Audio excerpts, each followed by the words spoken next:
Hello, my name is Brandon, and welcome to my Disco Halloween Spook-EBRATION. Tonight we're going to teleport all the way back to 1977 and 1979 to listen to Supernature by Cerone and Ghost Dancer by the Addrisi Brothers. And if your presence is new here, welcome. Don't forget to hit that subscribe and like button, as well as the notification bell, to join the Retro Reactions Coven, where it's all breathtaking music all the time. Now I will transform into my reaction persona.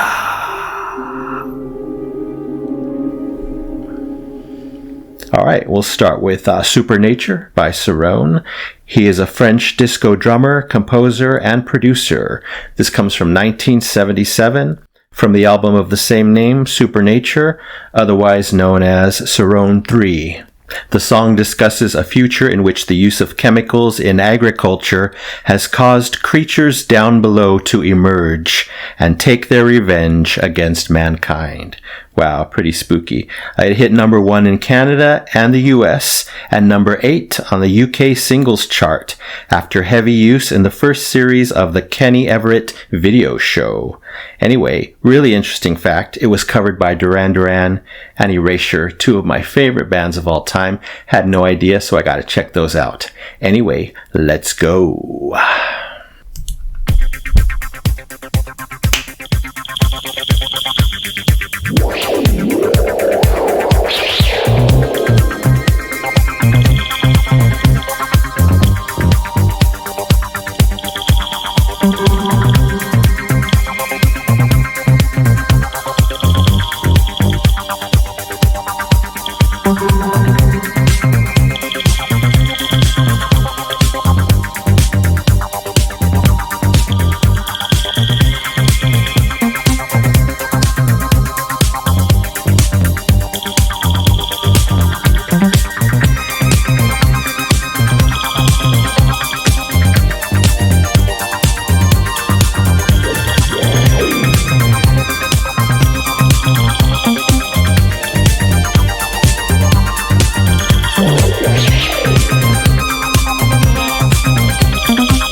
We would feed the hungry thieves till they couldn't eat no more.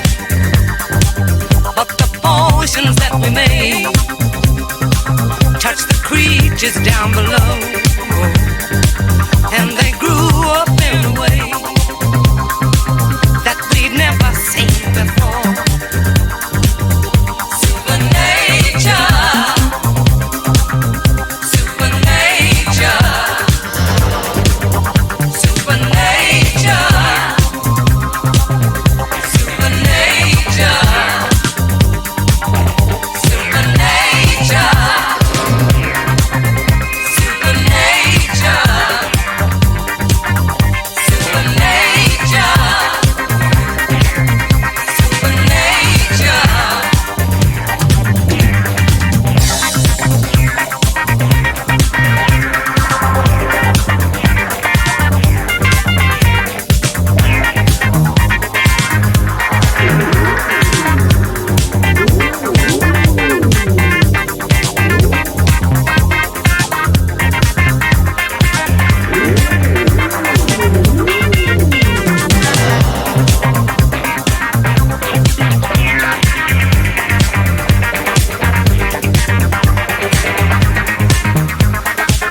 Really nice, really energetic, really upbeat, really danceable, and very, very disco.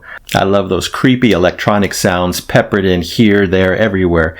You know, very disco, but that just adds a whole nother layer, a whole ambiance of horror, Halloween creepiness, and it's really helping to tell the story here, this creepy story. I definitely heard shades of I Feel Love by Donna Summer. Of course, other songs written by Giorgio Moroder. I got to get into him in this channel. I know I'm going to enjoy his music. I think he's a pioneer of disco, if I'm not mistaken, among other genres, I'm sure. But really, really cool. Of course, I love all the synth sounds here, not only the ones creating this amazing disco music, but again, those that are creating the creatures, these eerie, back and forth, almost ghost-like, almost, creature-like. They don't really explain what type of creatures they are, but it's just bringing them to life in the song. Really cool, but still you're grooving. It just adds to the groove there. We got classic 70s disco vocals. I think there was 2 singers. I heard some harmonies going on, so that was really nice as well. Of course, the chorus, super simple, super catchy, just Supernature. Really, really cool. I don't know. So much to love about this. I love disco already, but you throw on a layer of Halloween and an interesting, creepy, unique story, and you get this. I love the soulful elements also of the singer or the singers. Really cool. It's like soul meets disco meets Halloween. What a combination. The fade out was just too quick in my opinion. I could have grooved much longer to this song, but that is why the album version is probably at least twice as long, at just under 10 minutes. I'll have to listen to that on my own. I thought it might be too long for the channel, especially since I'm doing 2 songs, but really cool that they're gonna let me vibe in this pocket longer when I hear the album version. Alright, let's check out the lyrics. As stated before, it's discussing how man creates his own downfall by poisoning the earth with chemicals. This affects the creatures from below earth, so they rise up and take some bloody revenge against man throughout the night. The line, "But there's nothing you can do, even God is on their side," is particularly chilling and poignant. Interesting that this topic was being written about in music almost 50 years ago. Alright, really enjoyed this one. So much energy, so much disco goodness with just the right amount of creepiness and Halloween vibes. I'm gonna give it 5 golden records. Yes, A/A+ for Supernature by Cerone, 1977. Thank you, Cerone, and anyone else involved in this song. Alright, now we'll move on to Ghost Dancer by the Addrisi Brothers. They were an American pop duo. This song comes from 1979 from the album of the same name, Ghost Dancer. And the music is heavily inspired by Bee Gees music. So that should be really interesting. I love the Bee Gees and I know many of you do as well. So let's get right into it.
Ghost dancer.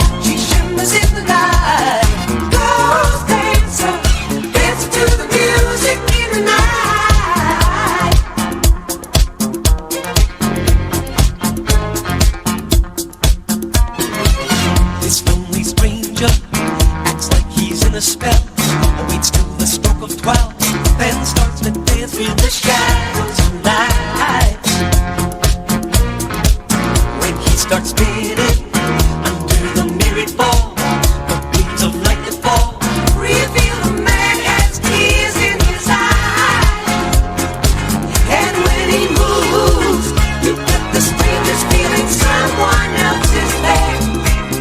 The way he wraps his arms around thin air, dancing cheek to cheek and face to face with empty space. I could swear, as the spotlight starts to flash, there's someone there. Through the haze of cigarette smoke in the air, you can see her ghostly image in the middle of the floor.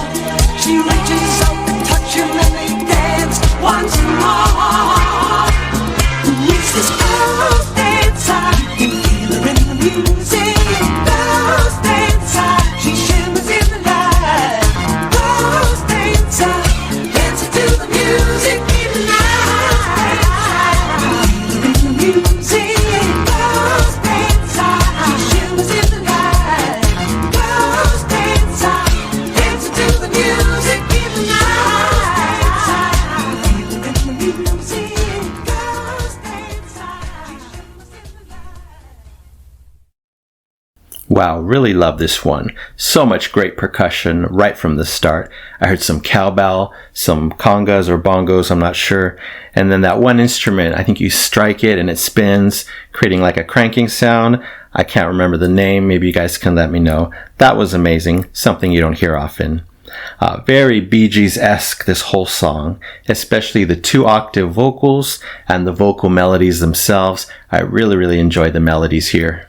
Another super awesome, catchy chorus with one of those classic 70s bass lines, those ascending ones that, you know what I'm talking about. Really cool. Backing vocals were amazing. They sounded like female vocals. I couldn't really tell because they were in the distance. You guys can let me know if that was just the brothers singing together or if they had additional people. I couldn't even find a personnel list here. I don't know how popular they are, but anyway, I loved it all. No matter what I do and don't know about the song, everything I heard was amazing. Again, many shades of Bee Gees. Obviously, they were a huge inspiration for the Addrisi Brothers. I definitely heard shades of I Just Want to Be Your Everything and a few others. I'm not sure what. It would take a few listens to figure out what other songs I could hear from this. But again, really loved it. Unfortunately, another super fast ending leaves me wanting so much more. I'm going to have to find out if this one also has a longer version, an extended remix, etc. because I really enjoyed it. Alright, I checked out the lyrics. A really interesting, sad story here. It's about a mysterious man who comes to dance alone every night as the crowd watches him, hypnotized. He once had a woman. They would dance together and the crowd would go wild, but sadly she has died. In her dying breath, she tells him she will be with him on the dance floor, so he continues the tradition by himself, waiting till midnight to begin each night. He dances with her ghost, with tears in his eyes, and the crowd can sense her presence. What a sweet day it will be when they're together again for eternity. Just an awesome song all around. I love the music here, the Bee Gees references, the subtle creepy sounds when the ghost was being discussed, and of course the amazing lyrics, this unique original story, this sad tale. Very evocative here. I'm going to give this song the Epic Platinum Record Award. Yes, for Ghost Dancer by the Addrisi Brothers, 1979. Thank you so much, Donald Addrisi, rest in peace, and Richard Addrisi, as well as anyone else who helped make this amazing song. Our time together is ending. Thank you so much for gandering. You take care, stay safe, and remember to let peace, calm, and creepy creatures into your night. I'll see you next time in the spooky past.